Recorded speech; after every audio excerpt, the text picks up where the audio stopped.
मला स्वातंत्र्य दिनाविषयी काही चार शब्द सांगणार आहे, ते तुम्ही शांत चित्ताने ऐकून घ्यावे अशी माझी नम्र विनंती. मंगल देशा, पवित्र देशा, राखड देशा, कणकर देशा, असे वर्षांना आपल्याला भारत देश या देशाला राखड आणि कणकर बनण्यासाठी ज्या वीरांनी रक्त सांडलं आणि रक्ताचं पाणी केलं आणि आपल्या देशाला स्वातंत्र्य मिळवून दिलं, तो स्वातंत्र्य दिवस. अशा या स्वातंत्र्य दिनाच्या सर्वांना मी शुभेच्छा देतो. आपल्याला माहिती आहे, पहिला भारतीय चंद्रावर गेला तो म्हणजे राकेश शर्मा. जेव्हा ते चंद्रावरून खाली आले तेव्हा त्यांची भेट इंदिरा गांधी यांच्याशी झाली. इंदिरा गांधींनी त्यांना एक प्रश्न विचारला, राकेशजी, तुम्ही चंद्रावर गेला, तुम्ही जगातील सर्व देश पाहिले, पण माझा भारत देश तुम्हाला कसा दिसला? राकेशजींनी असे उत्तर दिले की सर्वांचे मन भरून आले. बोलले, सारे जहां से अच्छा हिंदुस्तान हमारा, हिंदुस्तान हमारा. आपल्या भारताचा इतिहास आहे. हातात नांगर जायची, पण वेळ आल्यावर त्याच हाताने तलवार पण धरायची.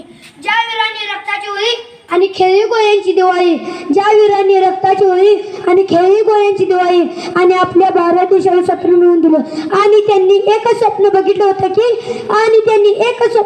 होतं की माझा भारत ही वेळ परत येऊ देणार नाही, माझा भारत ही वेळ परत येऊ देणार नाही. पण आता वाटतंय आपल्याला स्वातंत्र्य मिळालंय, पण आपल्या युवा पिढीला सगळं कळतंय, पण एक वेगळ्या दिशेला जाते.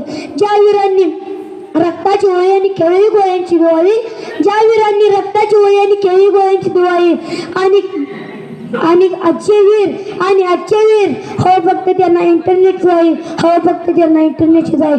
आणि का कुणाच ठाऊक व्हॉट्सअप आणि फेसबुकमध्ये स्वर्ग त्यांनी पाहिलं, आणि म्हणे माझा भारत देश स्वतंत्र झाला. तुम मुझे खून दो मैं तुम्हें आजाद दूंगा, असे गर्जून सांगणारे सुभाषचंद्र बोस. स्वराज्य हा माझा जन्मसिद्ध आहे, हा मी मिळवणारच अशी घोषणा देणारे लोकमान्य टिळक. अशा अनेक महात्म्यांनी आपल्या प्राणाची आहुती दिली. अशा अनेक क्रांतीवीरांचे योगदान स्वातंत्र्य लढ्यात अमूल्य आहेत. शेवटी जाता आता एवढेच म्हणेन